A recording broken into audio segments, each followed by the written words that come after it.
What's up, everybody? Whack4863 here, and today we're going to do some testing with some thralls and weapons. And this all started from Mermaid Maniac's comment on one of my videos that says you lost me right after you gave a one-handed sword to a two-handed thrall. What that means is that I gave a Sumerian Berserker who comes out of the Wheel of Pain with a two-handed weapon, a one-handed weapon.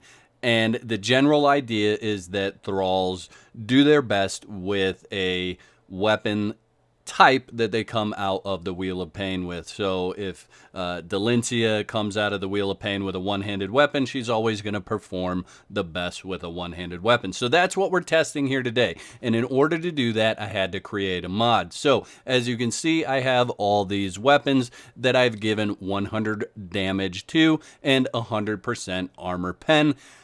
And that's across the board on all of those. So let's talk about mods that I have installed real quick. I obviously have Wax Weapons mod. I have Hoseb's UI mod. That's why you're able to see the hit point numbers and different icons on the screen.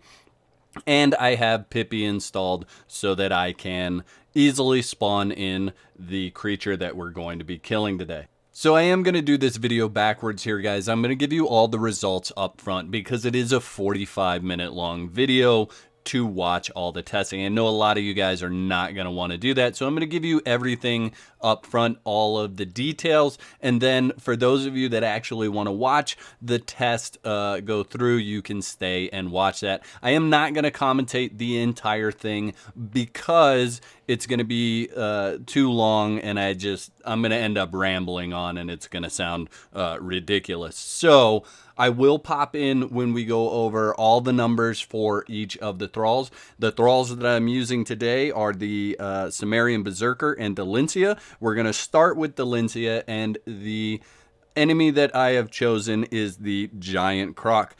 Now, there is still an issue with switching weapons between a one-handed and a two-handed. I actually have that happen in this video. I did not cut it out so you guys can see how I fixed that issue through the video. And that happens with the Sumerian Berserker when I switch her from a one-handed axe to a two-handed sword. Now, in the description, I'm going to put times for each different section so that if you guys want to see how a certain weapon performs, you can just skip to that time in the video. So real quick, let's talk about the takeaways and what I've learned from making this video. First and foremost, guys, it does not matter what weapon your thrall comes out of the box with. They will perform with all the weapons.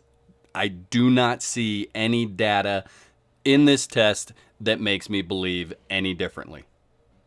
Another takeaway is that the two-handed axe, the one-handed axe, and the one-handed mace all have the best hyper armor. Now, if you're not familiar with hyper armor as a term, basically what that means is that your thrall or yourself are able to still attack even when getting hit. So the hit from the enemy does not stop your attack. It doesn't stagger you. It doesn't make you lose control of your character. You're able to continue to attack through an enemy's attack. One last thing real quick here, guys, is this is not a guide to the best PvP weapon to give your thralls. I do have a video that I'm working on to categorize what weapons and what thralls and what combination would be best for one-shotting, so watch for that in the future. But this should not be your guide to going out and grabbing a certain weapon and saying this is the weapon I'm going to give my thrall and it's going to one-shot all the other players in PvP. So let's jump into the numbers here, guys, and this is for Dalinsia Snow Hunter. The one-handed sword came in at 201, the one-handed mace at 1:52, the one-handed axe at 1:56, the two-handed sword at 249, the two-handed hammer at 208, the spear at 243, the daggers at 339, and the two-handed axe at 143. For the Sumerian Berserker, we have the one-handed sword at 212, the one-handed mace at 130, the one-handed axe at 121, the two-handed sword at 202, the two-handed hammer at 242, the spear at 321, the daggers at 330, and the two-handed axe at 208. So I think these numbers tell a story.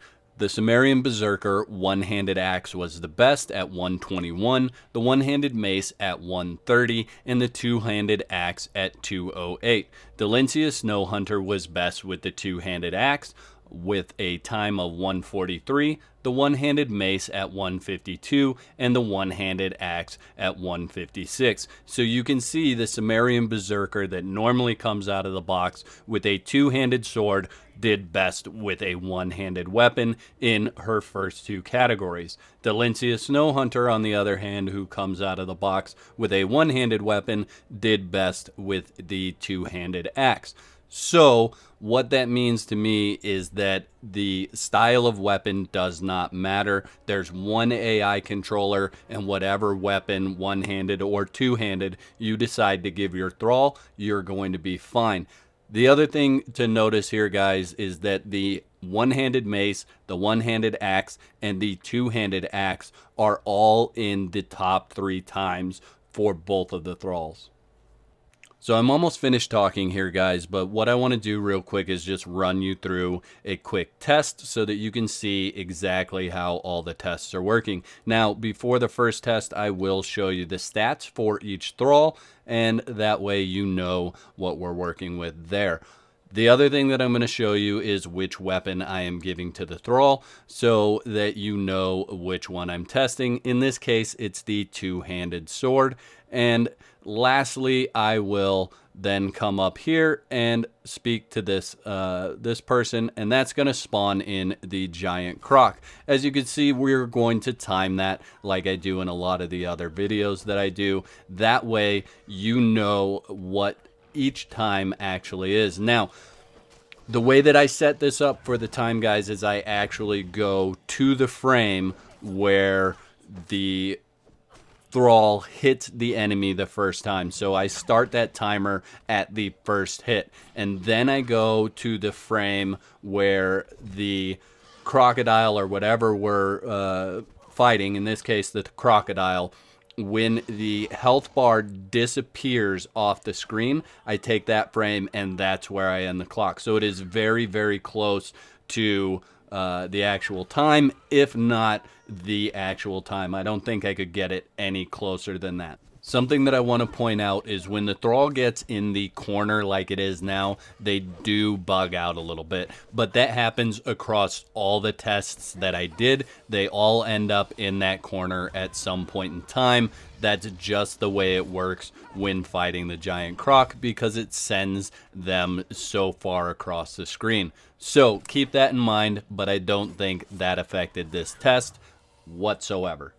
So I think I've covered everything that you guys need to know about these tests so that you can watch them without my commentary. Now remember, I am putting the times for each weapon in the description below. So if you want to jump around and look at a certain weapon or a certain fight, you'll be able to skip around easily and know the exact time that you need to go to. For those of you that are going to stick around and watch the entire video, y'all are amazing. Make sure you grab a snack and enjoy the video. Hope you guys have enjoyed this as much as I've enjoyed making it. I'll catch you next time. Peace.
you.